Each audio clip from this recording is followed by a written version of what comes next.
Welcome back to Train and Brain everyone. Sodium hydroxide, caustic soda या फिर NaOH, इसके हमने बहुत ज़्यादा बार जिक्र सुना है हमारे बहुत सारे सॉल्ट्स की प्रिपरेशन में, और हमने NaCl की प्रिपरेशन में भी सुना है। और हमें पता है ये बहुत ज़्यादा स्ट्रॉन्ग बेस होता है। जिसने भी एसिड बेस पढ़ रखा है उसे पता होगा कि ये बहुत ज़्यादा स्ट्रॉन्ग बेस होता है NaOH।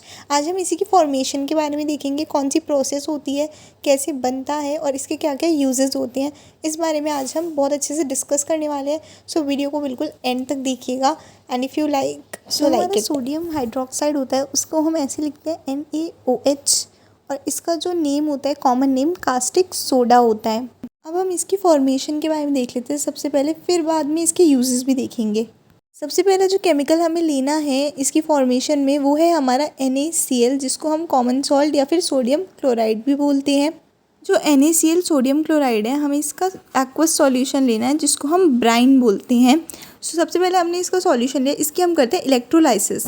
इसके एक्वस सॉल्यूशन में हम ऐड करेंगे H2O यानी कि वाटर। तो NaCl होता है वो हमारे 2 पार्ट्स में टूटता है, Na पॉजिटिव और Cl नेगेटिव। सिमिलरली हम वाटर को भी, H2O को भी 2 पार्ट्स में तोड़ते हैं, वो हमारा टूटता है H पॉजिटिव में और OH नेगेटिव में।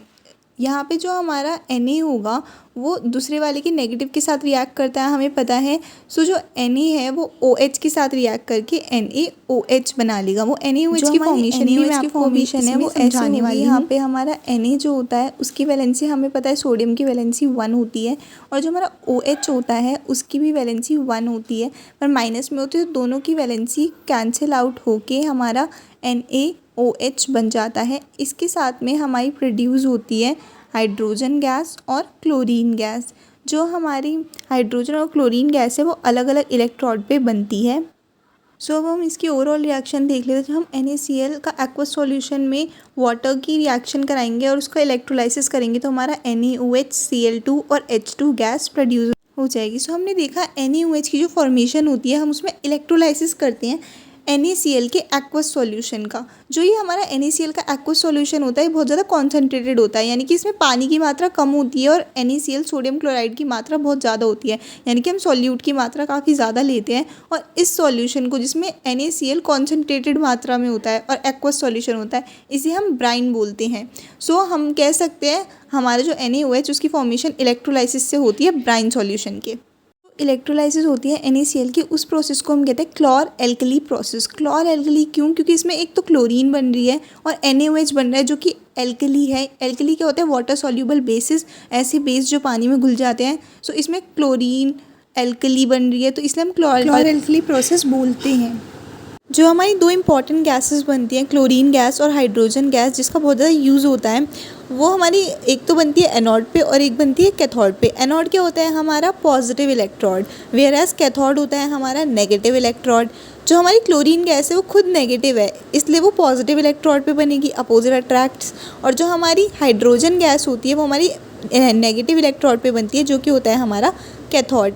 अभी इलेक्ट्रोड क्या होता है जिसको नहीं पता है, हम इसे नेक्स्ट चैप्टर में काफ़ी अच्छे से डिस्कस करके पढ़ने वाले हैं। सो इसमें आप यही याद रख लीजिए कि क्लोरीन गैस एनोड पे बनती है और हाइड्रोजन गैस कैथोड पे बनती है। अब हम एक एक करके तीनों प्रोडक्ट्स के जो भी प्रोडक्ट बने हैं, जिसके हमारा NaOH, Cl2 और H2, इन सब के यूजेस देख लेते हैं। सबसे पहले NaOH हमारा सोप्स और डिटर्जेंट में यूज़ होता है। सोप्स और डिटर्जेंट के अलावा ये मैन्युफैक्चरिंग ऑफ पेपर यानी कि पेपर बनाने में भी यूज़ होता है। थर्ड यूज़ है NaOH का कि ये आर्टिफिशियल फाइबर्स बनाने में काम आता है, जिसकी रेयॉन जो होता है हमारा आर्टिफिशियल फाइबर होता है, तो ये टेक्सटाइल इंडस्ट्री में भी काम आता है। अब हम इस रिएक्शन के नेक्स्ट प्रोडक्ट क्लोरीन के यूजेस देखते हैं। जो हमारा क्लोरीन होता है वो डिसइंफेक्टिंग एजेंट की तरह यूज़ होता है। सो हम वाटर को डिसइंफेक्ट करने के लिए क्लोरीन का यूज़ करते हैं। इसके अलावा जो है वो हमारा chlorine bleaching powder, hydrochloric acid और पॉलीविंकल क्लोराइड की फॉर्मेशन में भी यूज़ होता है। इसे हम अलग अलग पॉइंट्स में भी लिख सकते हैं, जैसे it is use in the production of hydrochloric acid, it is use in the production of bleaching powder and it is use in the production of a plastic name as polyvinyl chloride.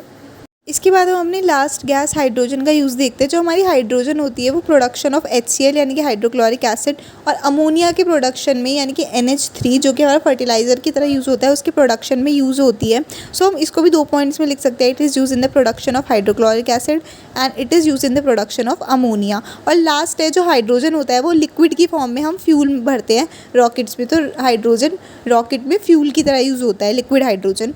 सो यहाँ पे हमारा NaOH की formation से लेके सारे uses तक सब खत्म होता है। Thank you for watching ji.